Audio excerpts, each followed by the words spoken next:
એક શબ્દ છે મહિમા. એક એક્ઝામ્પલ એક જ વાક્યમાં બોલું એટલે તમે સમજી જશો. જેવું આદમ અને હેવાએ ફળ ખાધું ત્યાં સુધી પણ એ લોકો નવસ્ત્ર જ હતા, પણ એમની આંખો એ પોતાના નવસ્ત્રાપણાને જોઈ શકતી નહોતી.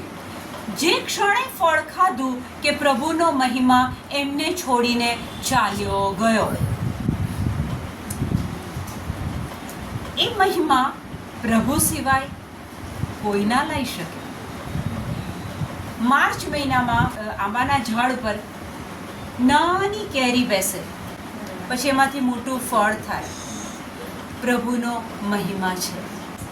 ઝાડ ઉપર ફળ આવવું એ પ્રભુનો મહિમા છે. સ્ત્રીના પેટમાં ગર્ભ રહેવો, 9 મહિના પછી બાળક જન્મવું પ્રભુનો મહિમા છે. જેમ આદમ અને હેવાએ પાપ કર્યું ને પ્રભુનો મહિમા છોડીને ચાલ્યો ગયો, એમ આપણે પણ પાપો કર્યા છે અને આપણા જીવનમાંથી એ પ્રભુનો મહિમા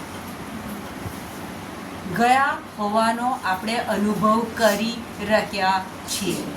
આજે પસ્તાવો કરીએ અને એ મહિમા પ્રભુનો પાછો પ્રભુ આપણને આપશે.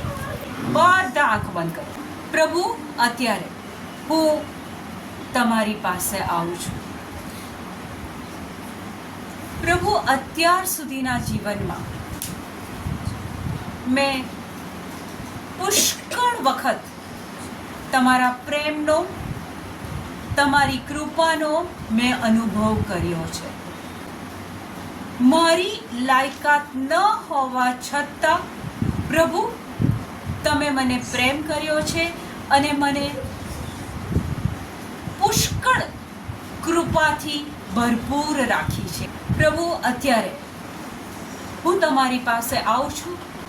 પ્રભુ, ઘણી વખત, અનેક વખત મારા શબ્દો દ્વારા, સ્વભાવ દ્વારા, કર્મો દ્વારા, નિર્ણયો દ્વારા પ્રભુ, મેં તમારા નિયમનું ઉલ્લંઘન કર્યું છે. પ્રભુ, તમને દુઃખ પહોંચાડ્યું છે. પ્રભુ, અત્યારે તમારી પાસે આવું છું. તમારા સિંહાસન પાસે આવું છું. પ્રભુ, એ તમારી પ્રેમાળ આંખો કે જે આદમને હેવાએ પાપ કરવા પછી પણ તમે પ્રાણીને મારીને એમને ચામડાના વસ્ત્રો પહેરાયા,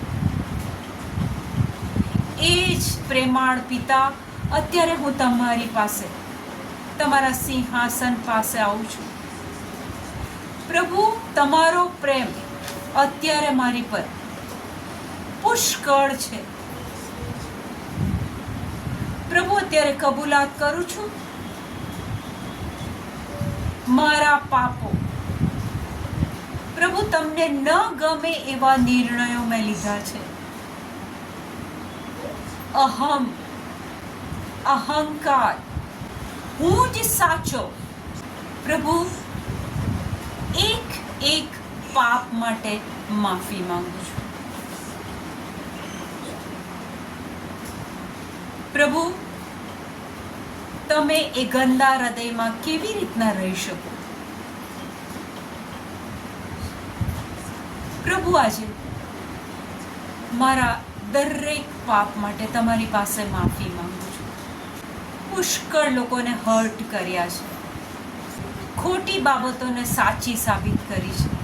પ્રભુ, અત્યારે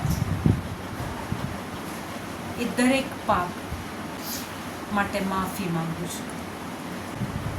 ધન્યવાદ પ્રભુ, તમે એ માફી મને આપી દીધી છે, માટે હું તમારો આભાર માનું છું. પ્રભુ, અત્યારે હું મારા મુખેથી કબૂલ કરું છું કે વચન કહે છે કે ઈસુ તમારા લોહીમાં મારા પાપો તમે ધોઈ કાઢ્યા છે. પ્રભુ, વચન કહે છે કે મેં તારા પાપોને વાદળની જેમ વિખેરી નાખ્યા છે, ધુમ્મસની જેમ હટાવી દીધા છે. ઓ પ્રભુ, આ તમારા પ્રેમ માટે આભાર માનું છું. તમે આપેલી પાપોની માફી માટે આભાર. Thank you Lord. Thank you Lord. ધન્યવાદ.